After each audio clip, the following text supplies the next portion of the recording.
mascando un hueso.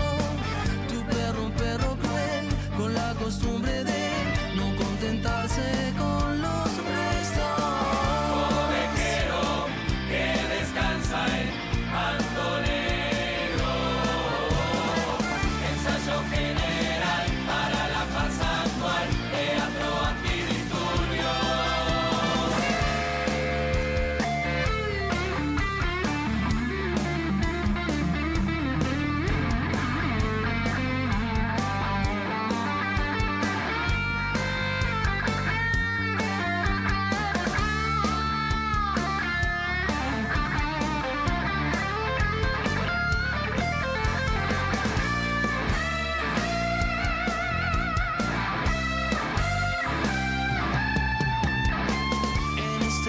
De monos de polvo, hemos perdido el rastro unos minutos. Un par de monos más, unos terrícolas, vencedores vencidos. Buena suerte, más que suerte, sin alarma. Me voy corriendo a ver qué escribe mi madre, la tribu de mi calle.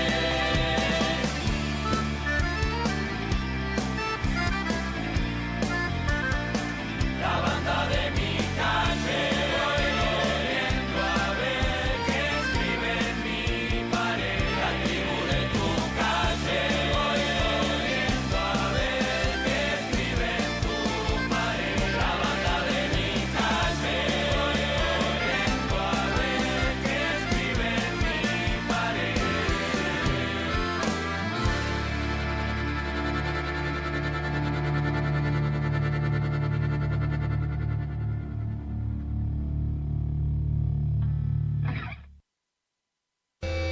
¿Querés arrancar la mañana bien informado? Infosiberia, las noticias en tu celular.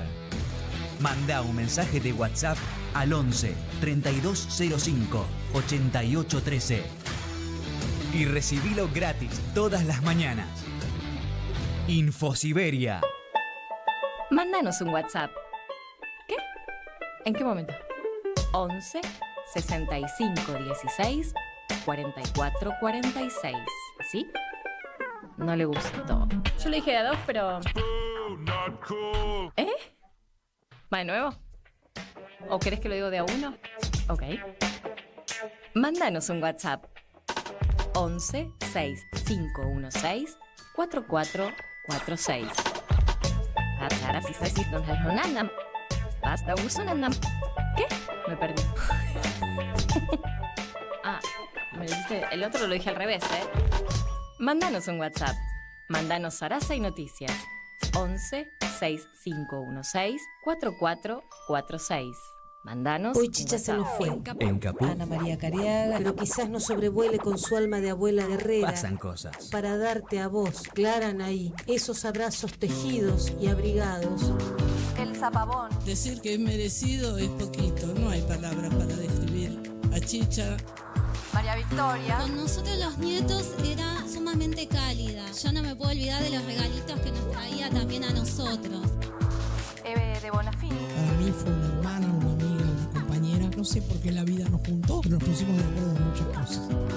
Juan Martín Ramos Padilla. Esa placa que vamos a descubrir con el nombre de Chicha Mariani no es algo decorativo, pero es la asunción de un compromiso de defender las causas populares.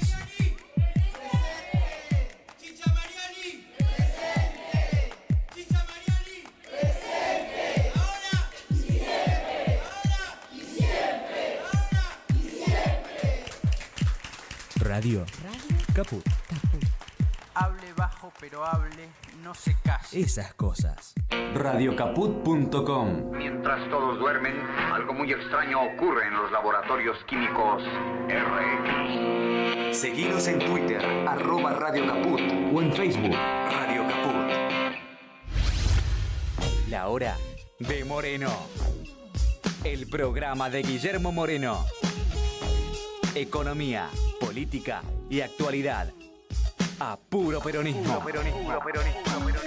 Los viernes a las 19 en Caput. Chiquis, se vienen las vacas de invierno en Morón y preparamos una bocha de actividades para que puedas disfrutar con toda la familia. Del 15 al 28 de julio habrá espectáculos infantiles, música, cine, teatro, títeres, circo, magia, artes visuales, ciencia. Consulta la programación completa en nuestras redes sociales. Municipio de Morón, corazón del oeste. Percanta que me amuraste lo mejor de mi vida. Basta, deja de cantar. Me fui a escuchar Radio Caput, no te amuré nada. Radio Caput. En Caput Quiero contarles un poco que pasa en Radio Caput. pasan cosas. Y cuando uno entra, todos te esperan con una sonrisa. La pecera se llena de gente. Esa radio te sonríe. Es una radio que enseña, porque para mí la radio tiene que ver con eso, con lo que se transmite. Todo es sonrisa, todo es amor. Es una radio hecha con muchas ganas de hacer las cosas bien, ¿no? No sé si llamarlo un premio. Me parece que es un lazo entre la radio y las madres. Un lazo de amor, un lazo de comprensión, que es lo que a uno le hace falta para vivir. Radio Caput.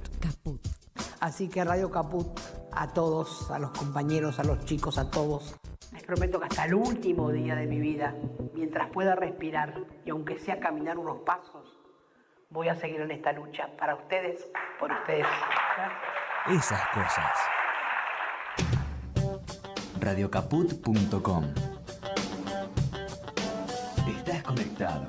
Estás en Caput.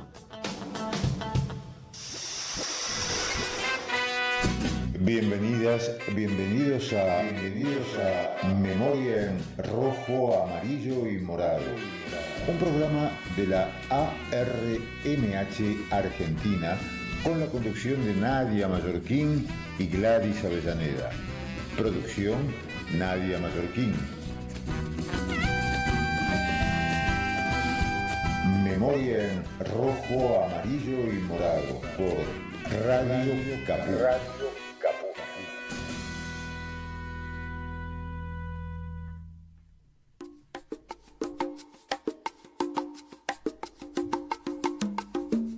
Muy bien. Muy buenas tardes, bienvenidos, bienvenidas a una nueva emisión de Memoria en Rojo, Amarillo y Morado, este 11 de julio del 2024, un día gélido, como este invierno que venimos teniendo. Un saludo desde aquí para todos los que nos acompañan desde este lado y desde el otro lado del Atlántico. Les dejamos dos datos. Uno es el teléfono para mensajes, que es el 11 6516 4446, y el otro es una tirada de manga para que colaboren con nosotros con un cafecito que lo encuentran debajo del link del YouTube por el cual nos están escuchando y viendo. Dicho esto, les doy un saludo a Ceci Samanes. Hola a todos y a todas. Nadia Mallorquín. Hola.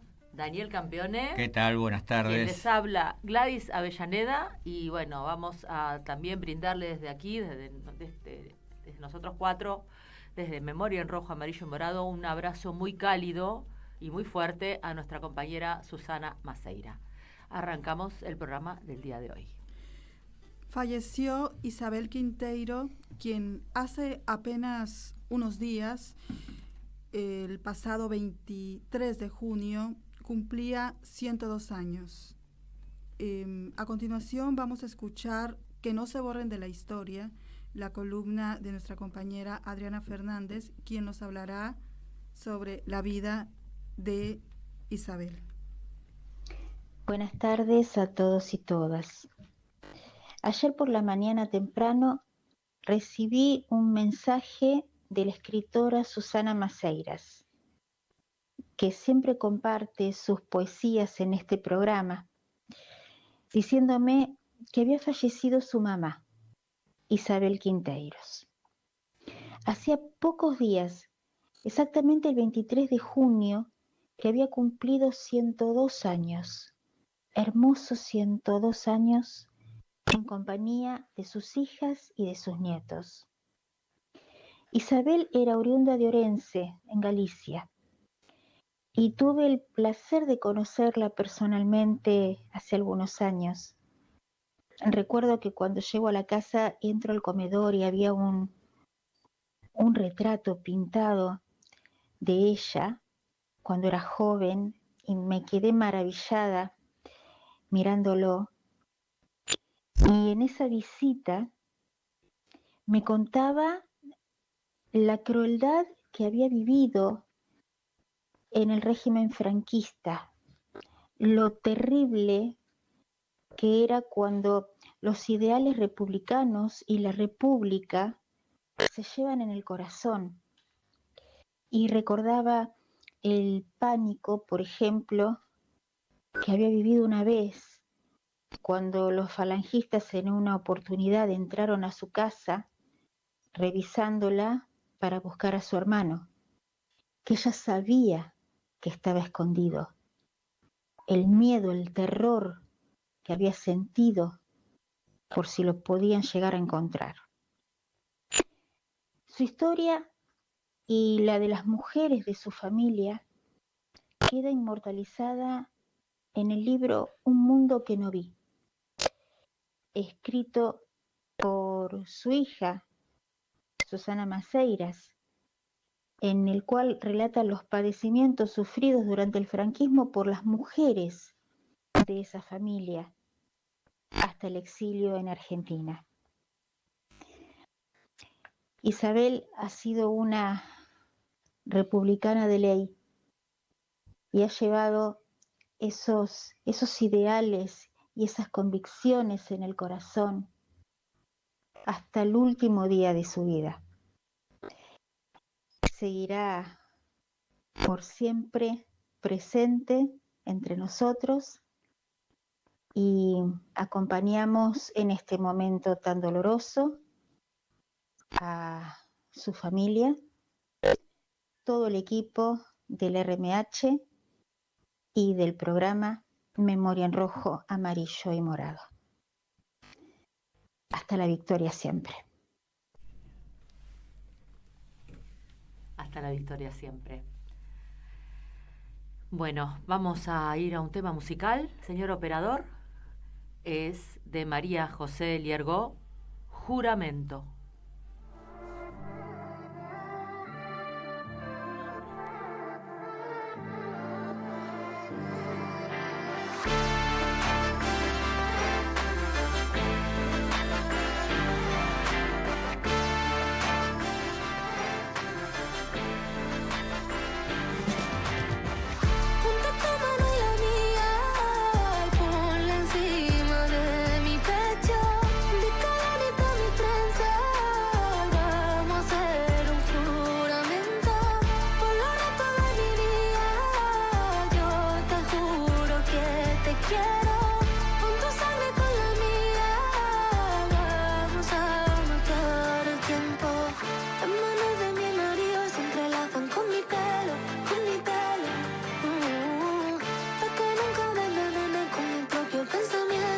Pensamiento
pensamiento.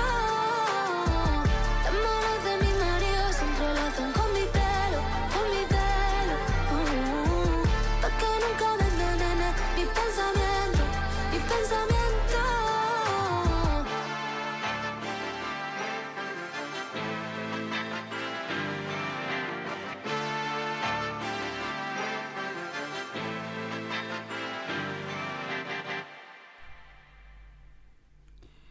Bueno, hermoso tema de María José Yergo, para variar.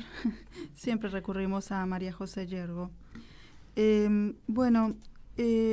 Siguiendo con nuestro programa, ahora vamos a compartirles a nuestros oyentes un poco sobre lo que es Huelva y los comienzos de los trabajos de exhumación de fosas en el Cementerio de la Soledad. Pero para ubicarnos geográficamente queremos más o menos también para quienes nos escuchan de este lado del Atlántico decirles dónde es, ¿no? De qué lugar estamos hablando. ¿En qué parte de España? Claro. Andalucía. Andalucía, así es. Andalucía es una ciudad, Huelva, una ciudad pequeña, muy pequeña, que tiene aproximadamente 534,000 habitantes, bueno, hasta el 2023, y es una de las provincias menos pobladas de Andalucía. Limita al norte con la provincia de Badajoz y al este con la provincia de Sevilla, al sureste con la provincia de Cádiz y al sur con el Océano Atlántico y al oeste con Portugal. La empresa TCA, adjudicataria del proyecto de exhumación de fosas comunes de los represaliados durante la Guerra Civil, técnicos del Ayuntamiento del Área de Arqueología y Urbanismo y el equipo multidisciplinario de la Universidad de Granada, que conforman 14 especialistas en investigación de campo, genética, historia, sociología, psicología y arqueología, explicaron hace unos días a los familiares de las víctimas de todo el proceso de exhumación que se acaba de poner en marcha esta misma semana en el cementerio y que se alargará durante los próximos 2 meses. O sea, trataron más o menos de ponerlos en tema acerca de todo lo que va a llevar este proceso, de todas las aristas que conlleva. Y además de los familiares de las víctimas, en esta reunión participaron la Asociación de la Memoria Histórica de Huelva, a través de Fernando Pineda, y el Grupo de Trabajo Recuperando la Memoria Histórica y Social de Andalucía, con Cecilio Gordillo, que activó en el 2016 las solicitudes de exhumación de fosas en el Campo Santo onubense, donde casi todos sus sectores acogen los cuerpos de centenares de personas de Huelva y de prácticamente la totalidad de municipios de la provincia que fueron trasladados hasta la Soledad para su fusilamiento por los pelotones franquistas.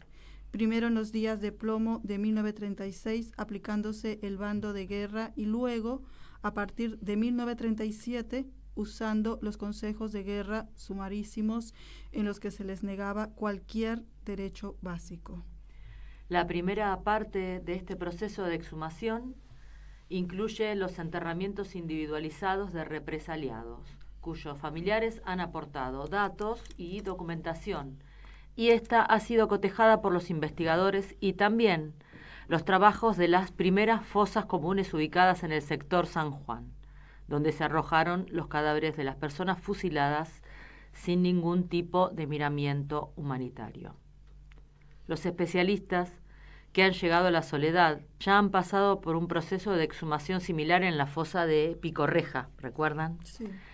O en Sevilla, o la del Barranco de Biznar, en Granada, con miles de víctimas de la represión. Los investigadores de la Universidad de Granada recordaron la importancia de contar aún con personas vivas, familiares de los hombres y mujeres represaliadas, que aún con 90 años continúan la búsqueda sin bajar los brazos para recuperar a sus seres queridos, darles un enterramiento digno y acabar con un duelo que inició en 1936. Este equipo de arqueología y de antropología que están trabajando en las exhumaciones del cementerio municipal de Huelva, capital, tienen ya establecida en la capilla de una oficina de atención a familiares de víctimas allí inhumadas, cuyos objetivos son los siguientes. Primero, escucharlos para recabar la máxima información personalizada sobre cada víctima, para hacer más fácil la identificación de cada cadáver.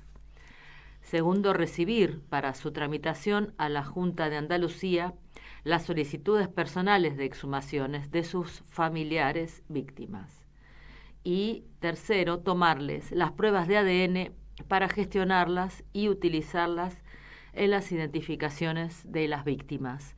Estamos hablando de una gran fosa, ¿no es cierto? Sí, sí, una gran fosa. Aparte era una revancha social, porque en Huelva están las minas de Río Tinto, que era un lugar conflictivo con los trabajadores mineros de esa zona. Hubo rebeliones y esas cosas. Hubo rebeliones y además al comienzo después del golpe, al comienzo de la guerra, Huelva estuvo en manos de los republicanos y después fue tomada por los franquistas y bueno, ahí se desató una matanza que debe tener muchísimo que ver con buena parte de los enterrados en esa fosa. Bueno, esperemos que esto llegue al término que esperamos, ¿no es Vamos cierto? a ir compartiendo, por supuesto, los avances. Sí.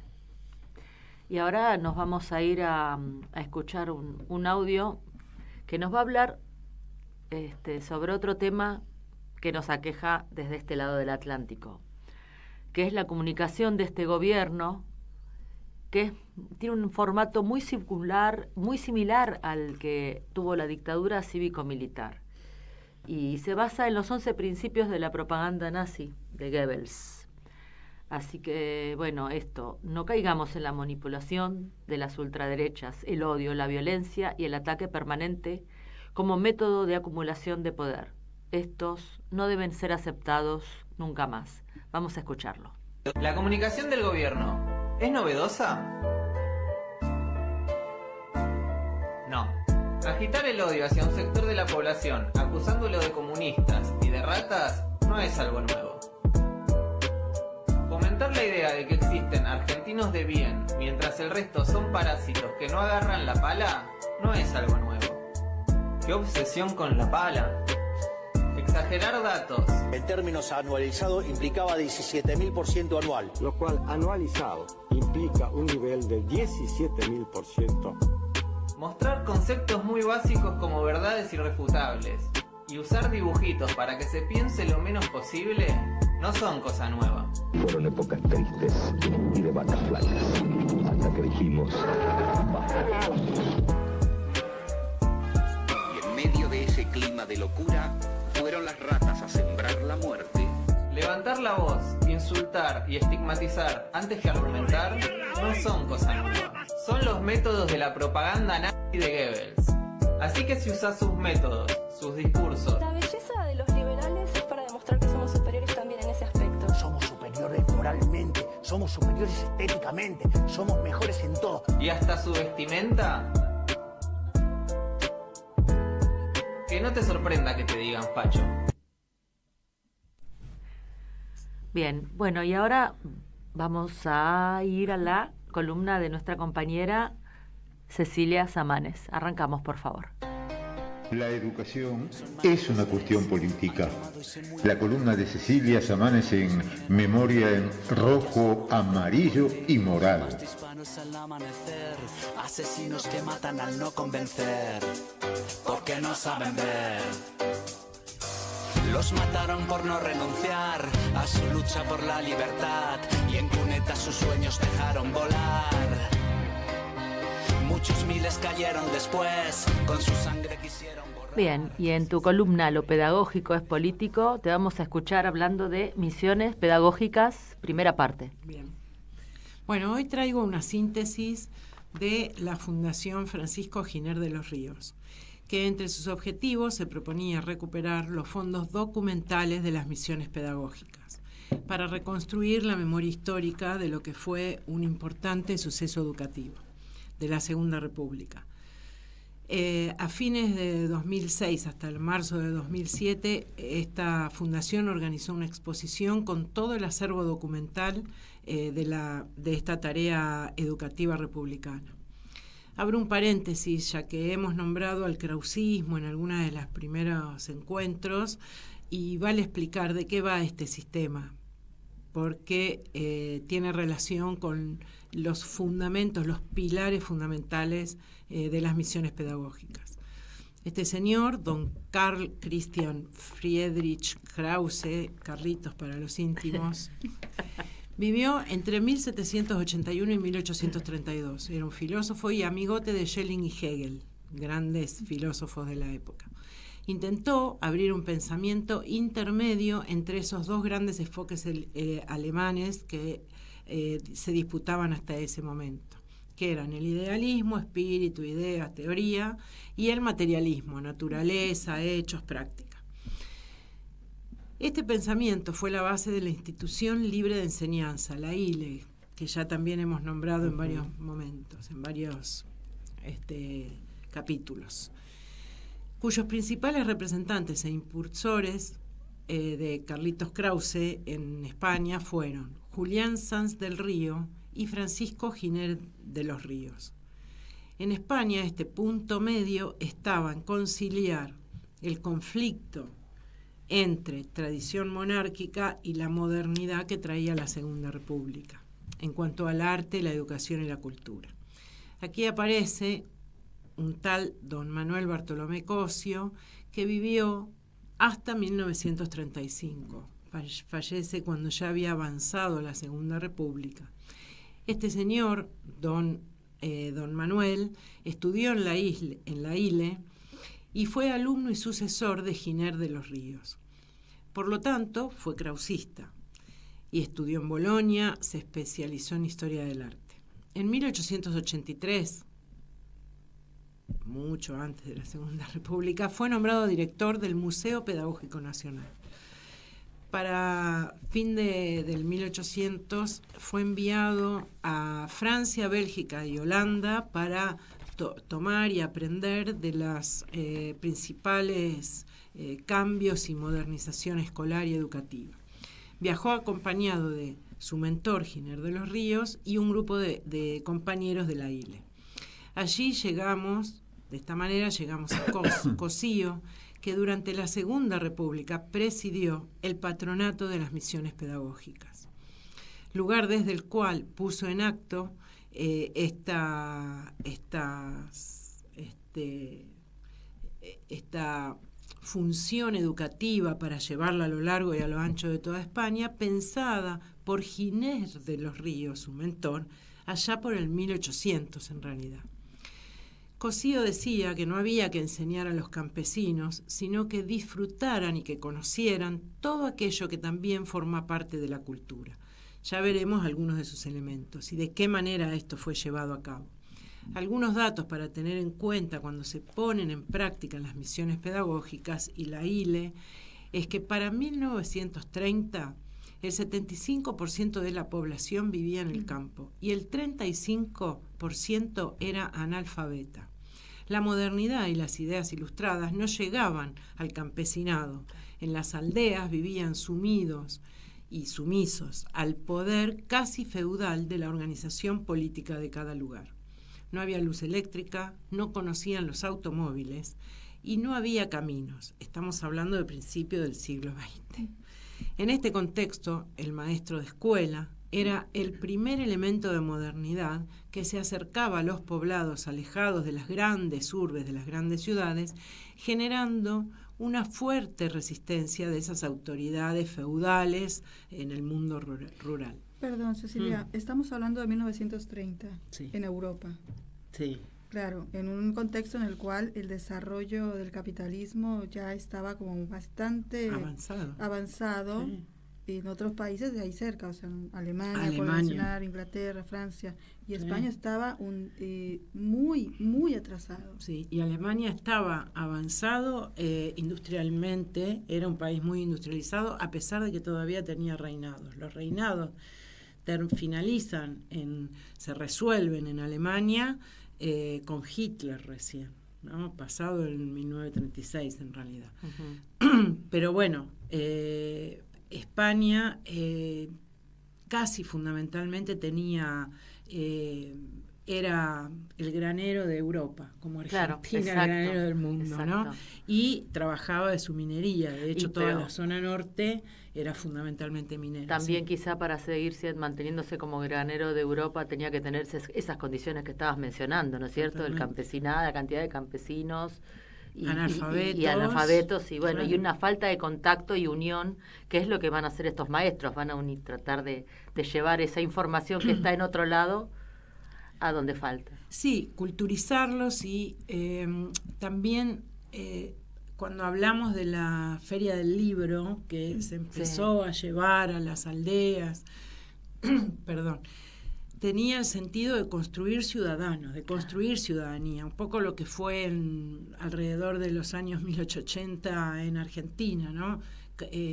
Convertir a las personas que vivían alejadas de esas grandes urbes en ciudadanos con derechos. Porque la Segunda República se basaba fundamentalmente en la amplitud y la base popular y social en la cual, para quienes también iban a gobernar, digamos, o gobernaban, ¿no? Era ese el sentido de la revolución que estaban llevando adelante. Bueno, por hoy llegamos hasta aquí. En la próxima entrega vamos a desarrollar cómo funcionaban las misiones pedagógicas, qué hacían en concreto cuando iban a esos poblados, y después vamos a trabajar un poquito sobre algunas de las personas, algunos misioneros y misioneras. ¿Te hago una consulta o te la dejo quizá como consulta para la tarea? El patronato, vos hablaste del patronato. ¿Esto cómo era? ¿Estaba uno por región o estaba centralizado? Era centralizado. Cosíos lo pusieron a cargo del patronato porque fue un gran discípulo de Giner de los Ríos, ¿no es cierto? Lo ponen a cargo del patronato y es el patronato el que organiza las misiones pedagógicas, con esta lógica krausista, tratando de poner en relación, ya vamos a verla cuando... Entonces no adelantes. No, pero cómo intentaban llevar adelante esta culturización sin pisar la cultura, respetando la cultura propia de cada lugar. Está bien. Que esto pocas veces, por ejemplo, los españoles no lo hicieron con nosotros cuando vinieron acá en 1492, ¿no? Pero bueno, era una lógica revolucionaria, progresista, por supuesto. Sí, ¿no? es como que uno no tapa la otra, sino que se puedan nutrir una de la otra, Totalmente. Esa es la idea. Bueno, muchas gracias, Ceci. Gracias. Vamos a la presentación de la columna de nuestro profe Daniel. El ayer y hoy de la España sufriente. Historias, memorias y cultura en ambos lados del Atlántico. Daniel Campione en Memoria en rojo, amarillo y morado. Memoria en rojo, amarillo y morado.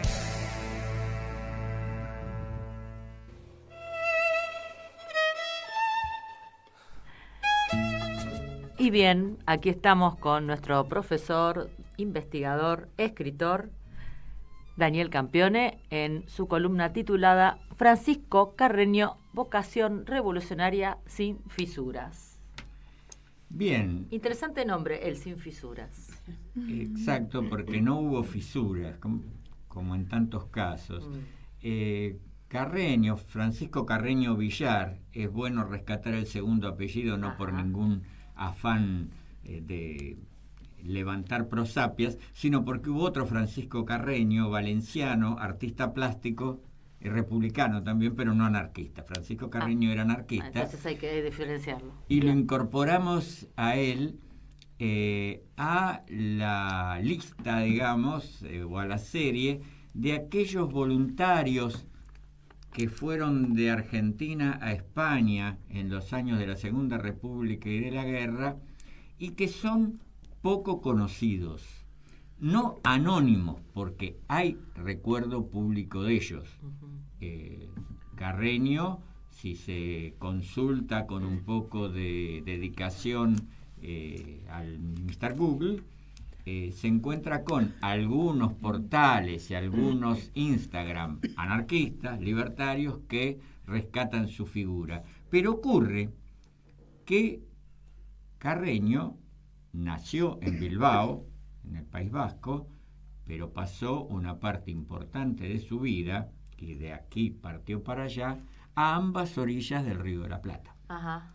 Carreño actuó en Argentina y en Uruguay, en la Federación Obrera de la Región Argentina, FORA, y en la Federación Obrera de la Región Uruguaya, FORU. Así que habría que recordarlo también de este lado del océano, y sería oportuno que no he encontrado referencias en sitios de aquí o de Uruguay a este hombre. ¿Quién era Carreño? Había nacido, como dije de pasada recién, en Bilbao en 1890. Bastante jovencito marchó a Barcelona con su familia y rápidamente se orientó a la protesta política dentro del Partido Republicano Radical, que era una fuerza en ese momento de izquierda en el país catalán, con ramificaciones en otros lugares, ya que no era un partido nacionalista para nada. ¿Qué ocurre? En 1909 tiene una actitud de defección el dirigente de ese partido, Alejandro Lerroux, respecto a los sucesos de 1909, la Semana Trágica de Barcelona, una represión complicada, y allí Carreño se aleja definitivamente del Partido Republicano Radical, y poco tiempo después, en 1912, ¿a qué accede? A su primer encarcelamiento por haber publicado un artículo en contra de la forma de gobierno española, a la que denunciaba como un parlamentarismo asentado en la monarquía, el fraude y la represión. Así que unos días a la cárcel y al año siguiente un nuevo paseo por las prisiones con motivo de la visita del presidente francés Raymond Poincaré, que hicieron una racia de anarquistas por temor a que atentaran contra el ilustre visitante de alguna manera. Por si las dudas. Claro.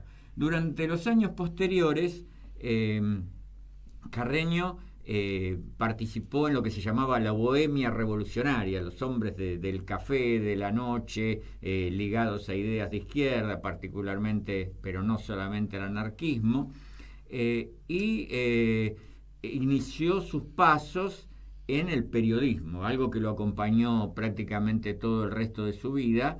Escribió en un periódico que se llamaba Los Miserables, y un par de años después, 1915, empezó a colaborar en El Insurgente. Todo en Barcelona. Allí ya era definidamente anarquista, con influencias de figuras rusas que en el caso de Lev Tolstoy era un anarquista muy peculiar, y en el caso de Máximo Gorki tuvo una evolución más bien hacia el marxismo y terminó sus días como miembro del Partido Comunista. Carreño tuvo siempre esa veta de pensamiento que lo ligó a lo que se llamaba el anarcoindividualismo, es decir, la visión más antiorganizacional, más antijerárquica del anarquismo. Anarco al cuadrado. Anarcoindividual, claro. También se llamaban anarquistas antiorganizacionales o antiorganizadores. Poco tiempo después pasa a este lado del Atlántico. Argentina y Uruguay aparentemente rotó todo el tiempo entre Argentina y Uruguay. Por ejemplo, en 1919 era secretario de la Federación Obrera Regional Uruguaya, la FORU, que ya la mencioné. Pero en 1920 aparece militando en la Federación Obrera Regional Argentina, FORA. Bien. En Buenos Aires, por esos años, hace un gran mitin de anarcoindividualistas con Rodolfo González Pacheco y Alberto Bianchi, que eran dos intelectuales argentinos exponentes de esa tendencia. González Pacheco anduvo después en España en los años de hierro, digamos. Sí, creo que lo has mencionado. Lo mencionamos y alguna vez leímos algún parrafito. Al mismo tiempo, por la misma época, era secretario de un Ateneo anarquista en Buenos Aires. Carreño era un hombre que ligaba lo sindical con la labor intelectual, la docencia con la militancia sindical. Esto era una combinación nada extraña en la militancia anarquista de estos años. Actuar en ser hombres de acción, y a veces de acción muy dura, que al mismo tiempo tenían inquietudes intelectuales y en algunos casos, como en el de Carreño, vocación por la docencia, por la transmisión de saberes a sus compañeros más jóvenes. En Uruguay organiza un sindicato, el Sindicato Único del Automóvil. No encontramos referencias claras a qué era este Sindicato Único del Automóvil, si era un sindicato de choferes de autos o si era un sindicato de alguna manufactura ligada con el automotor, porque fábricas de autos en Uruguay en 1923 no había. Claro. La cuestión es que todavía no conseguimos el folleto que después voy a mencionar que toma este tema de Carreño. La cuestión es que unos años después, ya con dictaduras en ambas orillas del Río de la Plata y proclamada la Segunda República Española, Carreño regresa a la península y se instala en su ciudad, no de nacimiento, pero sí de procedencia, que era Barcelona. Parece ser que del Uruguay partió no del todo voluntariamente. Le aplicaron algunas leyes de deportación de extranjeros revolucionarios. En la capital catalana trabajó de maestro de escuela en el llamado Ateneo Racionalista El Porvenir, esto del porvenir característico de los anarquistas. Sí. Recuerdo de mis días de adolescencia la Sociedad de Fomento Luz del Porvenir, absolutamente anarquista del barrio de Versalles, que creo que todavía existe. Allí en España, como referencia política, se integró en la Federación Anarquista Ibérica. Esto era una definición clara de alineamiento político ideológico con las ideas de la anarquía. No era la CNT, no era solo la organización sindical, sino su conducción político-ideológica.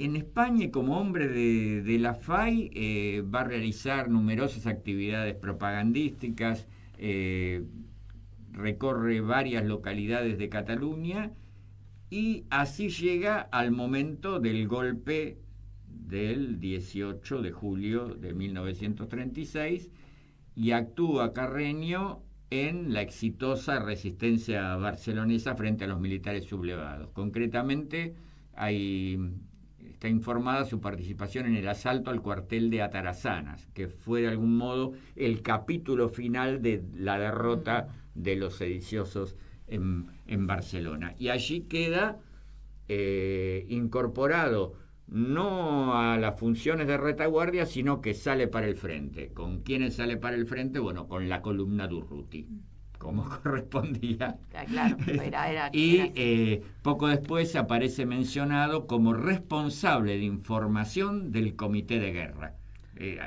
Hay que pensar que hacía alguna labor periodística y de difusión de la situación dentro del Comité de Guerra, o sea, los que se ocupaban del combate. Parte con la columna Durruti hacia Aragón, y entonces durante un periodo lo vemos actuar en Aragón en varias circunstancias y forma parte de la asamblea que da origen al Consejo Regional de Defensa de Aragón, una gran agrupación conducida por los anarquistas, pero que liga comunas, entidades libres, colectivizaciones agrarias de la zona de Aragón. Se convierte en un poder muy importante y termina disuelto por vía militar allá a finales de 1937. El ejército republicano los disuelve y ocupa ocupa la zona. El republicano, dije. Tomé nota. No es error. ¿Cómo andamos de tiempo? Bárbaro. Andamos bien, bueno. En esta estadía en Aragón escribe en el boletín El Frente. Era el periódico de la línea de combate. Él estaba allí, por lo que decía antes, todo el tiempo compatibilizaba sus otras actividades con el periodismo. En noviembre de 1936 hace un viaje que al parecer estaba destinado al principio al propio Buenaventura Durruti, pero termina yendo él junto con otro militante, José Berrueso. Viaja a Moscú, participa en un desfile conmemorativo de la Revolución de Octubre, vuelve a España y formula críticas durísimas al régimen soviético, al que caracteriza como una dictadura. Pasaron cosas. Claro. Meses después, en mayo de 1937, se produce el enfrentamiento de los anarquistas con los comunistas en lo que se llamó los sucesos de Barcelona. Pierre Brouet, un historiador de la Guerra Civil de orientación trotskista, de la República y de la Guerra Civil, su obra abarca los dos periodos, cuenta que un pequeño grupo de antiguos faístas, así lo llama, asumen posiciones más radicales y respaldan a la agrupación Los Amigos de Durruti, a la que se integran. El pequeño grupo de antiguos faístas que menciona Brouet son Jaime Balius, Pablo Ruiz y Carreño. De Carreño no del nombre, pero no cabe ninguna duda que es Francisco Carreño Villar. Pierre Brouet afirma que este grupo había hecho, desde su punto de vista, un coherente balance crítico de la participación ácrata en el gabinete republicano, crítica de ello, es decir, llegando a la conclusión de que no cabía participar en un gobierno de ningún tipo por parte de los anarquistas, y se pronuncian en consecuencia por la formación de una junta revolucionaria, y bueno, los sucesos de Barcelona terminan con la derrota del anarquismo, pero bueno, pica allí Carreño en la visión más radical del proceso revolucionario español. Ahí voy viendo el sin fisuras al cual te referías. Producido el triunfo franquista, pasa a Francia. A finales de 1939 no encontramos aquí los motivos, se embarcó hacia la República Dominicana. Probablemente haya estado en campo de concentración y logró salir a América como otro. La República Dominicana no era un sitio insólito para nada para el exilio republicano. Hubo centenares de republicanos refugiados allí. Pasa un tiempo entre la República Dominicana y Panamá y a finales de 1943 regresa clandestinamente a territorio francés y participa en la reorganización de la Confederación Anárquica en el exilio y se encuadra en un sector al que llamaban ortodoxo, encabezado por la Federación Ibérica de Juventudes Libertarias, otra vez en el ramo más radicalizado, más ortodoxo, en cierto sentido, del anarquismo español. En ese trance, donde realiza todo tipo de actividades, lo nombran delegado de fronteras, que era parte de los encargados del paso hacia la península de quienes regresaban a luchar contra la dictadura española. Producida la liberación de Francia, siguió como dirigente del anarquismo. En un momento pasa fugazmente por la conducción de la CNT en el exilio. No se queda allí y trabaja de nuevo en el periodismo como administrador del periódico CNT, el órgano de la Central Obrera Española en el exilio. Lamentablemente fallece muy joven, allí en 1947, en Toulouse, que era ciudad de residencia de un gran número de exiliados españoles en Francia. Hablando de la memoria sobre Francisco Carreño, hay un breve libro a él dedicado, Francisco Carreño y los arduos caminos de la anarquía. Su autor es Miquel Amorós, biógrafo de Durruti e historiador de los Amigos de Durruti. Hay libros de él editados en Argentina, por suerte, los dos que mencioné, no así sobre Carreño, que por eso no lo hemos podido conseguir por el momento. Ya lo traeremos, ya lo conseguiremos y hablaremos en qué estás leyendo de él seguramente. Y también existe un folleto más breve del mismo Amorós llamado Francisco Carreño del Sindicato del Automóvil a la Revolución Española. Interesante. Claro, así que cuando lo consigamos nos enteraremos de qué cosa era el Sindicato del Automóvil. Y tendremos, a vos también te deja tarea para el hogar, ¿algún tipo de filmografía al respecto? No hemos visto, pero podemos buscar. YouTube puede ser recorrido para ver eso.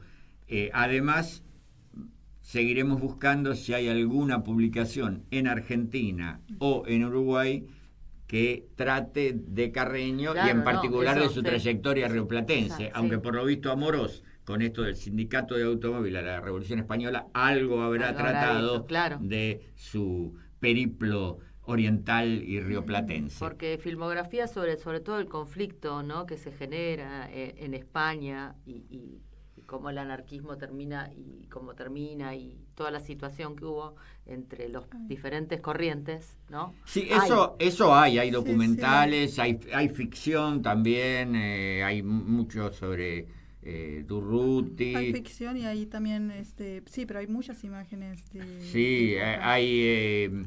Tierra y Libertad. Claro, esa es ficción, claro, de Ken Loach. Pero hay documentales que toman imágenes filmadas y fotos de la época, pero no, claro, sería interesante ver con este enfoque si aparece este Francisco Carreño Villar en esas. Vamos a buscar. Sí, vamos a hacer todos tarea para el hogar, listo. Sí. Ya, chicos, vamos mandando tarea. Okay. Y para quienes nos ven también. Sí, que nos manden si tienen información. Exacto, si tienen información, la recibimos, la esperamos. Bueno, ahora te vamos a hacer la pregunta del millón. ¿Qué estás leyendo? Necesito el libro que dejé allá en la valija. Bueno. El gorro. Tráelo, Gladys, tráelo. Uno se olvida las cosas en los momentos. En los lugares donde corresponde, aparte. Menos pensado, pero corresponde, donde va a estar. Bueno, estamos en vivo. Y acá lo tenemos.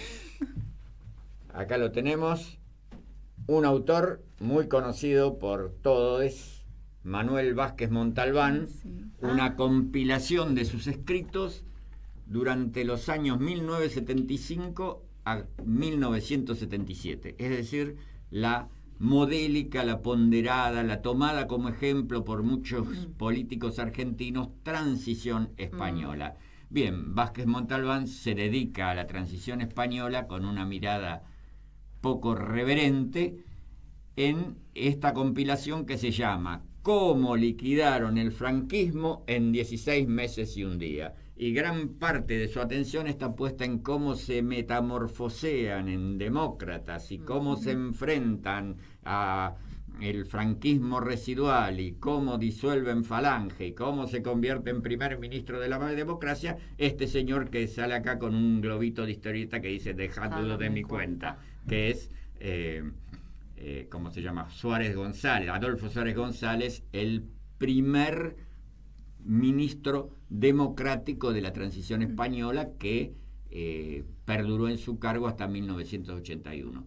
Vázquez Montalbán hace gala aquí de su humorismo vitriólico, durísimo. Irónico, ¿no? Y sí, más que irónico, sarcasmo, sátira, ironía también, por supuesto, pero realmente es una buena muestra de su escritura y un buen modo de conocer de manera distendida, humorística, sarcástica, lo que fueron aquellos años de gatopardismo y de maniobra política que abarcó prácticamente al grueso de la dirigencia española de derecha a izquierda.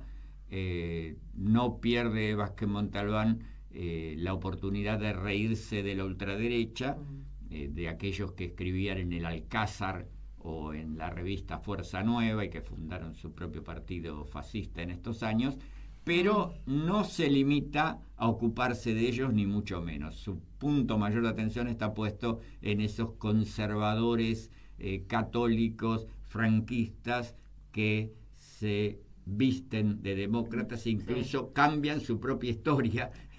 Los grises sería. Claro, pero hay mucha gracia de eso, como cambian su propia biografía para presentarse como, para lavar su pasado, claro, y hasta su pasado inmediato, hasta su presente, se podría decir, para aparecer como abanderados de la democracia y del sistema constitucional español y de la monarquía instaurada por el caudillo, pero que nadie se va a ocupar en recordar que estaban en el régimen que había dejado como sucesión el propio Franco. Bueno, un poco a consecuencia de esta transición poco transicional realmente entre la monarquía y la democracia, es la consecuencia de más de 50 años de silencio y desmemoria, digamos. ¿no? Claro. Taparon, encubrieron, guardaron, silenciaron. Es la salida negociada como han hecho las dictaduras, por ejemplo, en Latinoamérica. Claro, Vázquez Montalbán se ocupa de alguna manera de desmontar, con esa mirada burlona, pero de desmontar parte de los infundios que articularon esa transición. ¿Se puede conseguir acá? Se puede conseguir acá y se puede conseguir muy barato acá si uno hace el esfuerzo de buscar en internet. La búsqueda en librerías puede ser más ardua, porque esta es una publicación de Editorial Planeta. Salió en una colección de la época, colección Fábula se llamaba. Sugestivo título, pero bueno, el libro fue distribuido acá y incluso se vendió moderadamente bien acá, así que hay ejemplares dando vuelta de quienes se han desprendido de aquella lectura ya lejana. Es del año contemporáneo a la época, es del año 77 la publicación. Muy bien, bueno, bien, lo voy a buscar yo. Y primero te lo voy a pedir prestado, pero después me lo voy a buscar. Por este sencillo y emotivo acto. Listo, se concede. Otorgado en préstamo sin plazo perentorio. Bien. Bueno, ¿nos vamos despidiendo? Sí, por favor. Sí, bueno, fue un gusto estar aquí. Estuvimos Nadia Mallorquín, Gladys Avellaneda en la conducción, columnistas Adriana Fernández, Daniel Campione, Cecilia Samanes. Columnistas y corresponsales al otro lado del Atlántico, Juan Miguel Vaquero, Susana Falcón, Jorge Fonseca y Soledad Luque Delgado. En la producción, nuestra compañera Nadia Mallorquín. Esto fue Memoria en Rojo, Amarillo y Morado. En la operación estuvo Martín Loza, a quien le agradecemos la paciencia del día de hoy. Y bueno, esto fue un programa del RMH. Nos vamos con un tema musical de María José Yergo que se llama Tanto Tiempo y les decimos muy buenas tardes, salud y república. En esta habitación, quererte aunque nadie lo entienda. ¿Qué más le hace de ti que te dejara pasar? No puedo. ¿Qué más le hace de ti? No quiero.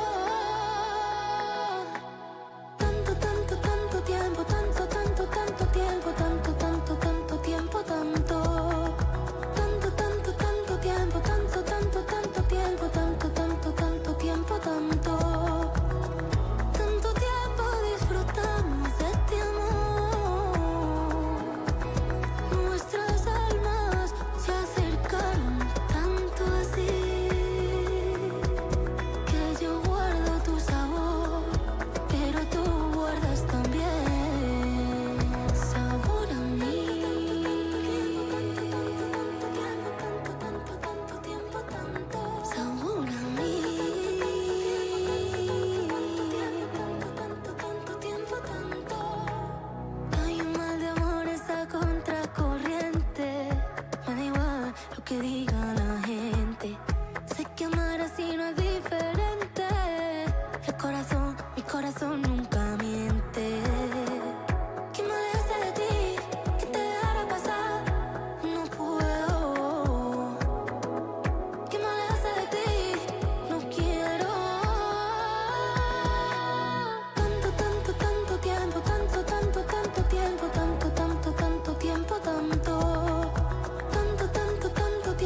En Caput había un viejo. pasan cosas. Norberto Galás.